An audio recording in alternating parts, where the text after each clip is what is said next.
अब मेरे अंदर अगर बचपना है तो मैं क्या करूं, बाल ही तो गए हैं, बचपना तो है ना मेरे पास, तो मैं क्या करूं। अब मैं इतना एटीट्यूड में नहीं रह सकता भाई, डाउन टू अर्थ आदमी हूं। AC circuit with pure resistor, inductor and capacitor, RAC circuit अभी तक का सबसे इंपॉर्टेंट सर्किट।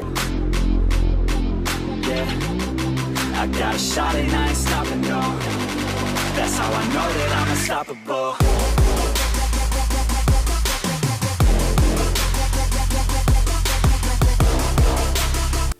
ओह, बिना पूछे मैंने फेजर डायग्राम बना दिया।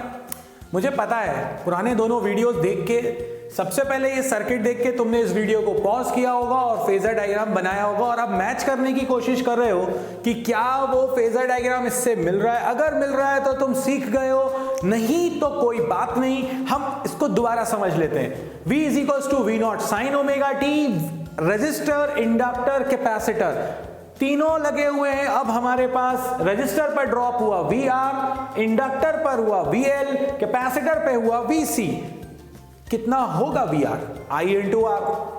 क्या होगा इंडक्टर पे ड्रॉप? I into XL। क्या होगा कैपेसिटर पे ड्रॉप? I into XC। जब हम इसका फेजर डायग्राम बनाएंगे तो फेजर डायग्राम में करंट तीनों में सेम, क्योंकि ये तीनों सीरीज में हैं। अब रजिस्टर पर जो ड्रॉप होता है वो करंट के साथ सेम फेज में होता है।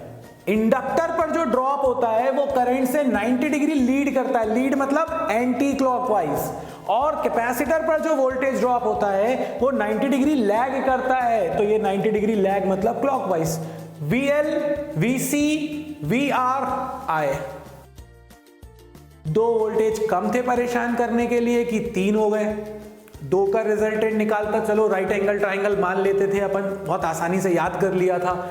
अब यहां तीन हो गए और इन तीनों का हमको एक रिजल्टेंट निकालना है।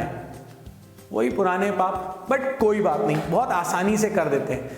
एक बिल्कुल सिंपल सा लॉजिक है। देखो ये VL है, ये VC है, ये दोनों वर्टिकली ऑपोजिट हैं। अगर VL ग्रेटर हुआ तो रिजल्टेंट क्या आएगा? VL minus VC। एक ने मुझे इधर खींचा, एक ने मुझे इधर खींचा। अगर दोनों इक्वल एंड ऑपोजिट हैं तो रिजल्टेंट 0। अगर VC बड़ा हुआ, VL कम हुआ तो VC माइनस VL इस तरफ। यानी कि अगर मैं पहले इन दोनों के बारे में सोचूं तो मैं बड़े आसानी से रिजल्टेंट निकाल पाऊंगा। तो VL माइनस VC ऊपर आ जाएगा और अगर VC बड़ा हुआ तो VC माइनस VL नीचे आ जाएगा। मैं मान लेता हूं कि मेरा VL बड़ा है, फिर एक बार VC को भी बड़ा ले लेंगे और जैसे ही VL माइनस VC मेरा ऊपर की तरफ आया, मेरा दिमाग बिल्कुल क्लियर हो गया कि अब तो फिर से पुरानी कहानी दोहराई जा रही है। एक है VL माइनस VC, एक है VR। अब इन दोनों का मुझे निकालना है रिजल्टेंट। कंप्लीट कर देते हैं parallelogram. Diagonal will represent the resultant. मैंने बताया था इंडक्टर वोल्टेज की पार्टी का है। अगर इंडक्टर पर ड्रॉप बड़ा है तो देखो फाइनल वोल्टेज लीड कर रहा है क्योंकि इंडक्टर जीत रहा है। अगर VC बड़ा होता तो फाइनल करंट आगे चल रहा होता, लीड कर रहा होता वोल्टेज से। इलेक्शन आ रहा है ना, थोड़ा पॉलिटिकल हो गया।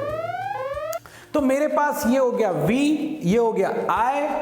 अब मुझे इस रिजल्टेंट V की वैल्यू निकालनी है। ये VR है और ये VL माइनस VC है। बन गया ना राइट एंगल ट्राइंगल। कर देते हैं आगे। तो मेरे पास ये ट्राइंगल बना। इस ट्राइंगल में ये हुआ V square is equals to VL minus VC का whole square plus VR square.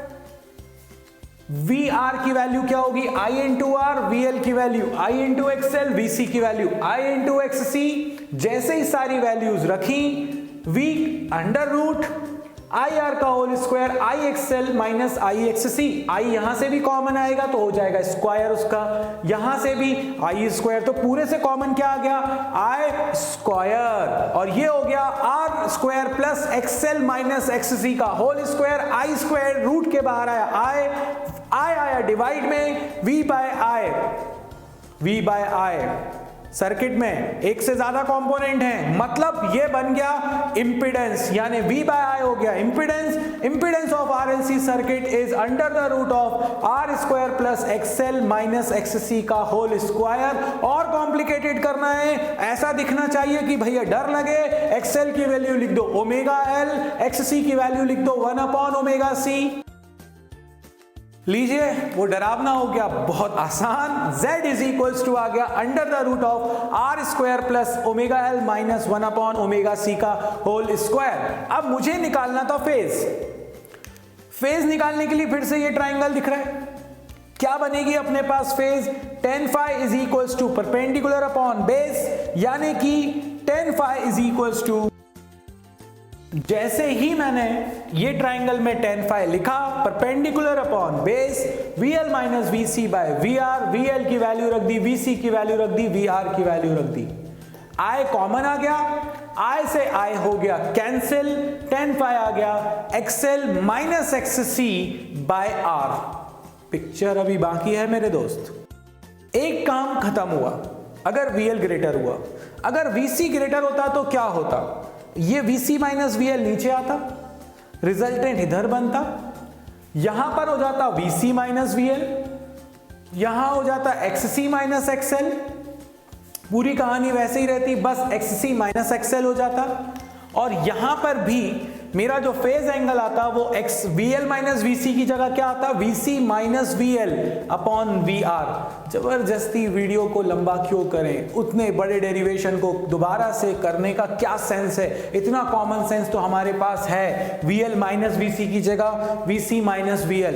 But इसका सबसे इंपॉर्टेंट केस तब बनता है, और वो बहुत ही ज्यादा इंपॉर्टेंट है, FM सुन रहे होगे ना, अगर FM सुन रहे हो तो वहां पर भी वो केस लग रहा है रेजोनेंस, और वो है इसका सबसे इंपॉर्टेंट केस जब VL और VC इक्वल हो जाएंगे। नेक्स्ट वीडियो में रेजोनेंस की बात करेंगे। इस वीडियो में इतना ही, जय हो।